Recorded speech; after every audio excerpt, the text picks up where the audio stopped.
Hello বন্ধুগণ, আমি অমিত। আর তোমরা হয়তো অনেকেই আমাকে চেনো, আবার অনেকেই হয়তো নতুন দেখছো। আমি থাকি ডানকুনিতেই। আজ আমার বাড়িতে মাঘী পূর্ণিমার পুজো, তাই সকাল সকাল রেডি হয়ে লেগে পড়ি পুজোর কাজে। আজ রবিবার, তাই কলেজটাও আমার ছুটি ছিল।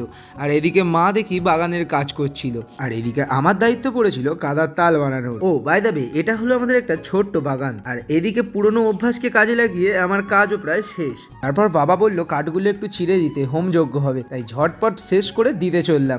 তারই মাঝে বাড়ির ছোট্ট এই মস্তানের সাথে তো আমাদের খুনসুটি চলতেই থাকে। তারপর একটু রান্নাঘরে উকি দিতেই দেখি আমাদের স্পেশাল শেফ রান্না বান্না অলরেডি শুরু করে দিয়েছে। তারপর একটু আর্জেন্টই আমাকে বাজার যেতে হয় দুধ আর দই আনতে। বাই দ্য ওয়ে, এটা হলো আমাদের মন্দির, আর এটা আমার বাবার সব থেকে পছন্দের জায়গা।